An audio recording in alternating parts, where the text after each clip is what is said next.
खरंच एक फौजी वाईफ होणं अजिबात सोपी गोष्ट नाही आहे. आता थंबनेल बघून तुम्हाला कळालेच असणार की फौजी साहेब ड्युटीवर गेले. आणि हां, माझं तसं जयपूरला क्वार्टर आहे, पण मी सुद्धा यावेळेस त्यांच्यासोबत क्वार्टरवर नाही गेली. आता त्याचं कारण काय पुढे तुम्हाला सांगते.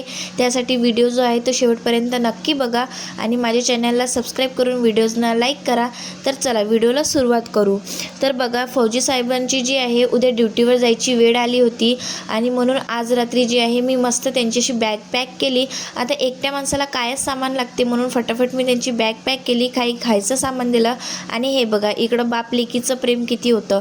आता उद्या ड्युटीवर जायचं आहे म्हटल्यावर कसं त्यांचा जीव लागणार, म्हणून मस्त अशी शानूसोबत ते बसले होते आणि आम्हीसुद्धा थोडासा फॅमिली टाईम इथे स्पेंड केला. आणि बघा, शानूला तिच्या बाबाला माहितीच नव्हतं की बाबा आता आपल्याला जायचं आहे म्हणून. आणि बघता बघता दुसरा दिवस पण आला आणि सकाळचे 4 वाजले आहे, कारण की मला द्यायचं होतं फौजींचा टिफिन बनवून. म्हणून माझे डोळे पण तुम्ही बघू शकता, झोप काही झाली नाही.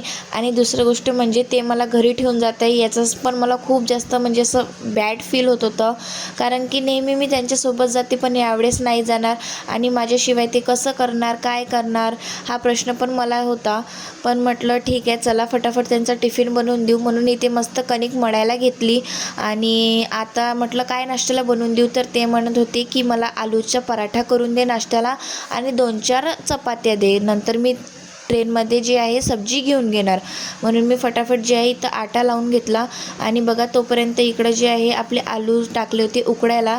आणि मला ना खूप जास्त उशीर होत होता म्हणून मी सासूबाईंना म्हटलं मला थोडी हेल्प करा. तोपर्यंत इथं मस्त अशी आलूची चटणी आणि काही चपात्या मी इथे टाकून घेतल्या.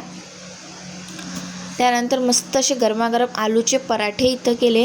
आता त्यांना तर म्हटलं की नाश्ता करून जा, पण त्यांना वेळ नव्हता. मग सोबत त्यांना टिफिनमध्ये आलूचे पराठे आणि काही चपात्या, थोडंसं लोणचं असं मस्त करून टिफिन दिला. आता ॲक्च्युलीमध्ये कारण असं आहे न जायचं की माझ्या ताईच्या मुलाचा वाढदिवस आहे आणि त्यासाठी मला थांबायचं आहे. आता वाढदिवस काही एवढं गरजेचं नाही आहे, पण सोबतच गणपती आहे, महालक्ष्मी आहे आणि घरचे महालक्ष्मी म्हटल्यावर, गणपती म्हटल्यावर तर घरी थांबायला भागच पडतो. म्हणून मग यावेळेस त्यांनी आम्हाला महिनाभर सासरी ठेवलं आणि ते एकटेच ड्युटीवर गेले.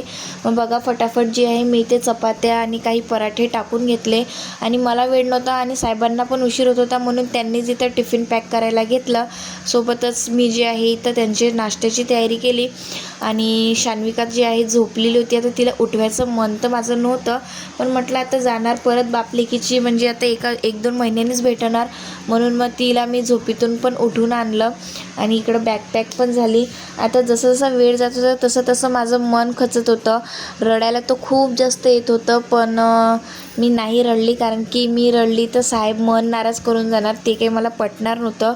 म्हणून मग फटाफट इथे जे आहे मी त्यांचं औक्षण केलं, पाया पडल्या आणि बस. मन तर खूप जास्त नाराज होतं, पण कसं आहे हास्या चेहऱ्यानेच म्हणजे त्यांना मी हॅपी आणि ते जर्नी शानू केलं. बघा तिची आणि इतकी त्यांचे मस्त मित्र पण मस्ती इथं चालू आले होती ना, होते, तर की घरचीच तिची गाडी आजी घेऊन जे म्हणत आहे ते होती ये गेले होते, आणि ती कारण की म्हणत होती नको वातावरण नको, पावसाचं होतं. कारण की तिला आणि हे तिच्या बाबाची शानू तर खूपच तिच्या जास्त सवय आजीकडं आहे. जायलाच तयार पण नव्हती. आता कसं तिला मस्त तिच्या मी तिला बाबाला जवळ खूप घेतलं आवडते, म्हणून आणि ना तिला असं साहेबांना वाटत बाय होतं केलं नको आणि नको परत बाबा मला घरात घेऊन आलो. जावं. आता पण काय त्यांच्यासमोर तर मी करणार, नाही रडू त्यांनी उद्या शकली, पण शिकत घरात नाही ना आल्यानंतर ते. मला मग अजिबात लगेच ते कंट्रोल झालं नाही. ड्युटीवर निघाले, तर अशी म्हणजे असते का घरून फौजी निघाले वाईफची लाईफ. तर आणि चला आम्ही भेटून घरी नेक्स्ट परत ब्लॉगमध्ये. आलो. आवडलं असेल तर आणि चॅनलला तेव्हा तर नाही, सबस्क्राईब पण नंतर आल्यानंतर मला कंट्रोलच झालं नाही.